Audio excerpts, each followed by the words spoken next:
It began as an ordinary day in the heart of a bustling airport, where security was tight, tensions were high, and every move was scrutinized. Among the sea of travelers, one man moved with quiet precision, unnoticed by most, but with a purpose known only to a select few. His name was Agent Carter, a man entrusted with one of the most critical jobs in the nation, protecting the life of the President of the United States. His presence should have raised no alarm. He carried no weapon in sight, no hostile intent, only his badge and his unwavering sense of duty. But for two police officers patrolling the airport that day, Carter became an object of suspicion.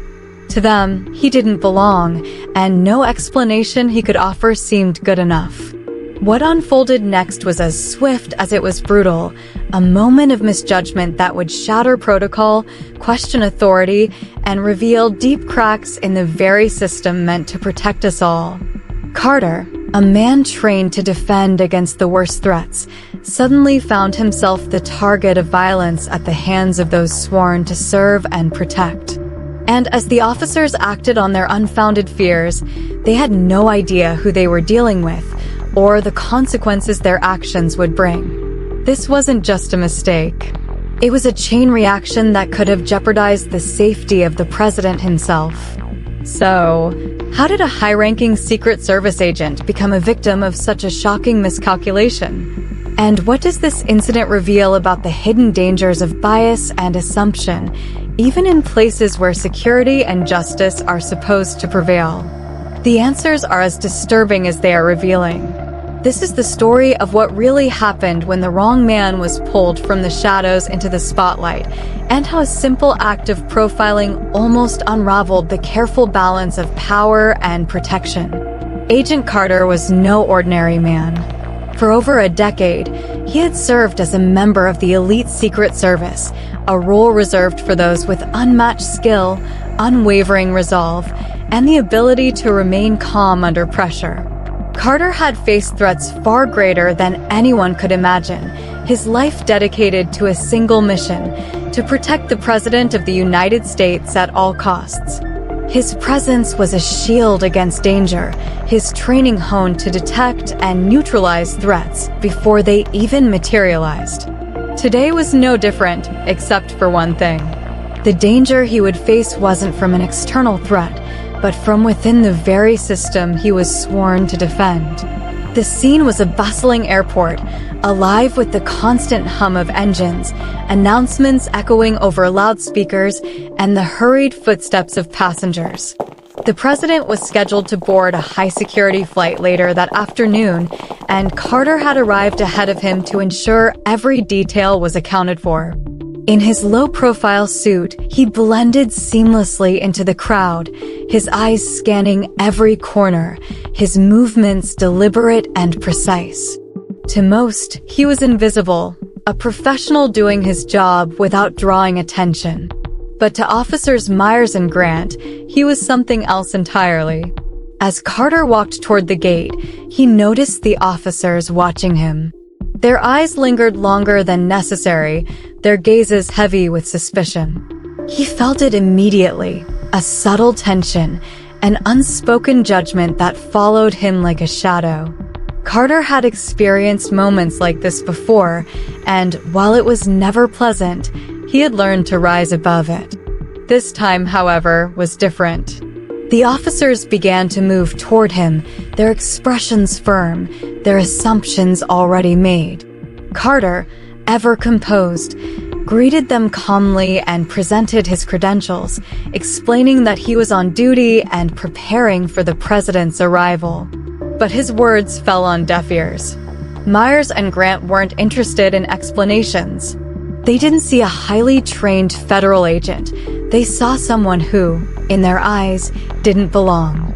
Their questions grew sharper, their tone more accusatory, and before Carter could fully process what was happening, they made a decision that would alter the course of the day and nearly risk the safety of the president. In that moment, professionalism met prejudice and logic gave way to suspicion. And as the events unfolded, Carter found himself trapped between his duty and the humiliating reality of what it meant to be judged for something he couldn't control.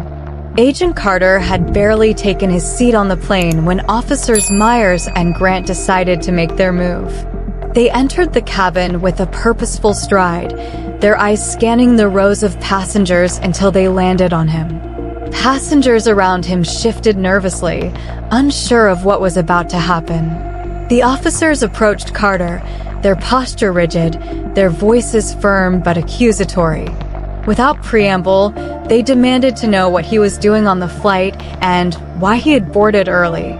Carter, remaining composed, reached into his jacket and produced his credentials, a badge unmistakably identifying him as a Secret Service agent.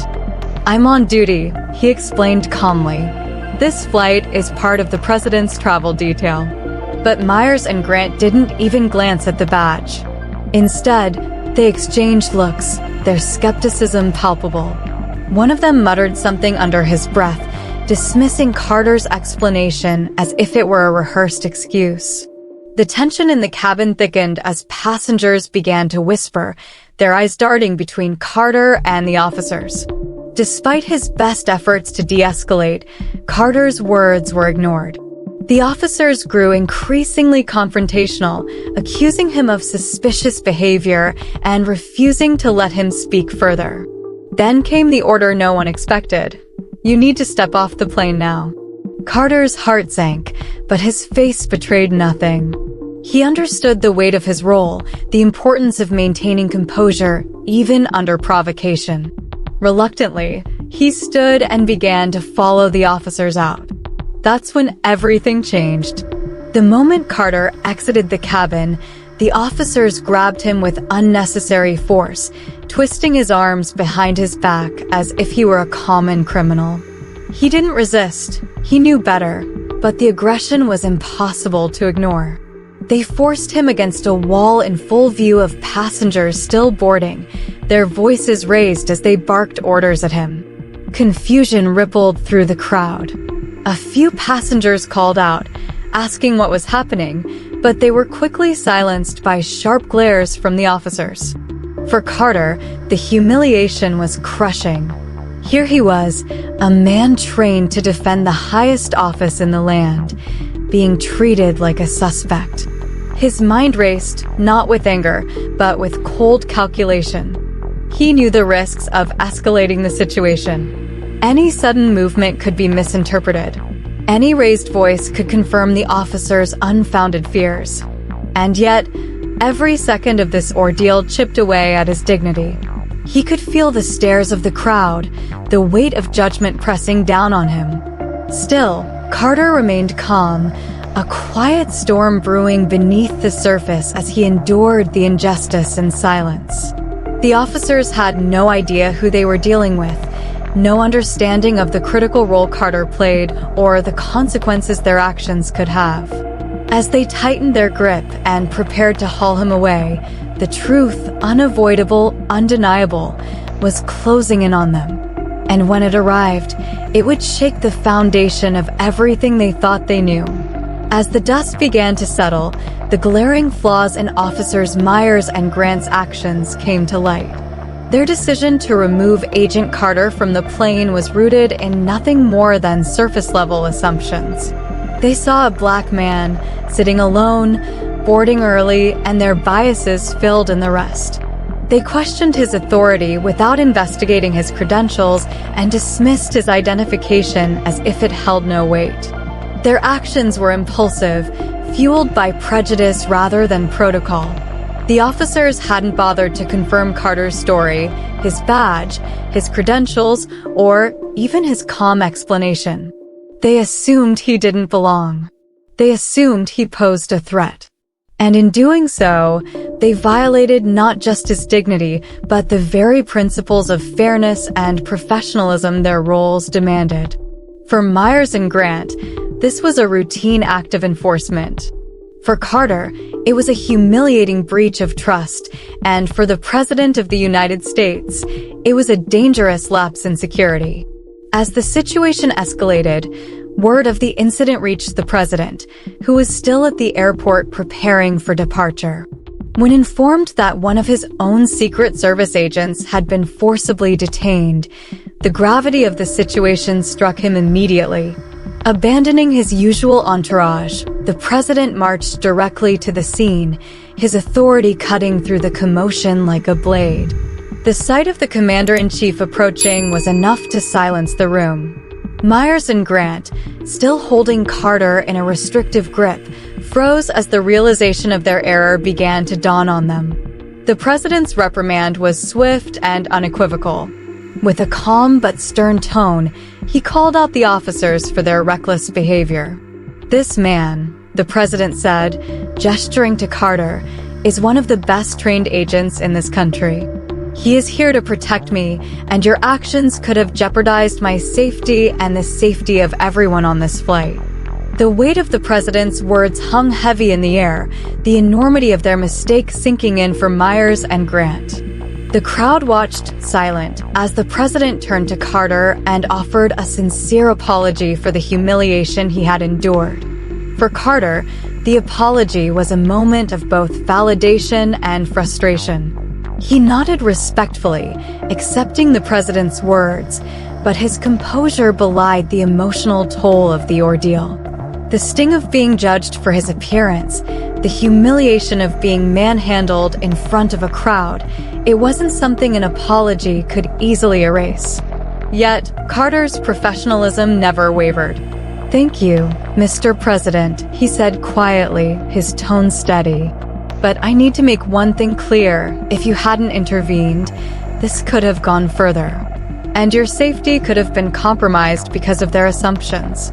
The president met Carter's gaze, understanding the gravity of his words. For Myers and Grant, this was a sobering moment. They realized, too late, that their actions had been driven not by evidence, but by bias. They had ignored their training, abandoned their duty to serve impartially, and endangered more than just Carter's dignity. As they stood there, faced with the consequences of their actions, the officers could only offer a shaky apology, their voices barely audible over the weight of their regret. But for Carter, the damage had already been done, and the lessons to be learned stretched far beyond this single moment. Just when the situation seemed to reach its conclusion, Agent Carter delivered a statement that turned the spotlight onto a much deeper issue, one that transcended his personal experience. Standing tall despite the humiliation he had endured, Carter looked directly at the officers, his voice steady but firm. "Your actions today didn't just humiliate me," he began. "They endangered the President of the United States. By compromising my ability to carry out my duties, you put everyone on this flight and the President himself at risk." The weight of his words cut through the air, silencing even the murmurs of the onlookers. The officers, who moments earlier had believed they were simply doing their job, began to understand the magnitude of their actions. Myers and Grant, tasked with protecting public safety, had instead compromised national security through their unchecked biases. The irony was inescapable. By profiling the very person trained to defend the president, they had nearly created the very danger they were meant to prevent. Carter's warning wasn't just a rebuke, it was a stark reminder of how prejudice can blind even the most well-intentioned to the truth. As the realization sank in, Myers and Grant exchanged uneasy glances. Regret etched itself into their faces as they replayed the sequence of events in their minds. For the first time, they saw Carter not as the target of their suspicion, but as a man of unshakable professionalism who had quietly endured their mistreatment. They saw the crowd's judgmental stares now directed at them, and they felt the weight of their own actions pressing down. Words of apology fell from their lips, but they knew it wouldn't be enough. The damage had been done, and the lessons they had learned had come at a cost far greater than they had anticipated. For Carter, this was no victory. He hadn't sought to teach anyone a lesson or make a public spectacle. His role, as always, was to serve and protect, even in the face of injustice. But the incident was a stark reminder of the challenges he faced, not just as a Secret Service agent, but as a Black man in a world where assumptions could become dangerous. And while the officer's regret was genuine, it was clear that this moment would remain etched in all their minds as a turning point, a harsh but necessary wake-up call. In the aftermath of the incident, the fallout was swift and decisive. Officers Myers and Grant were formally reprimanded for their actions, and the department announced mandatory bias training to address the deep-seated prejudices that had led to their poor judgment. In a written statement, the officers issued a public apology to Agent Carter, acknowledging the harm caused by their assumptions. "We failed in our duty to uphold justice and fairness," the statement read. "We are deeply sorry for the humiliation and harm our actions caused." It was a small but necessary step toward accountability. For Carter, the resolution was bittersweet. Returning to his post as the president's protector, he carried himself with the same calm professionalism that had defined his career. But this time, there was something different, a renewed determination to rise above the challenges he faced. The ordeal had tested his patience, his dignity, and his resolve, yet he remained steadfast in his commitment to his duty. For Carter, protecting others, even those who had wronged him, was not just a job, it was a principle he lived by. The incident sparked broader conversations about racial profiling and its implications, especially within law enforcement. If such biases could nearly jeopardize the safety of the president, what did that mean for ordinary citizens who lacked Carter's composure, credentials, or support? The incident was a stark reminder of the importance of accountability and the urgent need for systemic change. Bias training and apologies were a start, but they were far from the solution to a much larger problem. As Agent Carter resumed his duties, he became a quiet symbol of resilience in the face of injustice. His story, though deeply personal, resonated far beyond the airport that day. It served as a reminder that true justice requires more than just laws. It requires fairness, vigilance, and the courage to confront uncomfortable truths. And for Carter, every step forward was a step toward ensuring that no one else would have to endure what he did, especially not in the name of the very principles he was sworn to protect. What do you think? How can law enforcement strike the right balance between enforcing security protocols and ensuring fairness? What steps should be taken to prevent incidents like this from happening again? Let us know your thoughts in the comments below. We'd love to hear your perspective. If this story left you questioning the dynamics of power, bias, and accountability, make sure to check out our next video. It delves into another high-stakes encounter involving law enforcement, where the stakes were just as high and the lessons just as profound. Click now to explore more stories that challenge us to think deeper about the world we live in. And don't forget, if you found this story compelling, like this video, subscribe to our channel, and hit the bell icon to stay updated on all our true crime stories. Your support helps us bring you more important narratives like this one.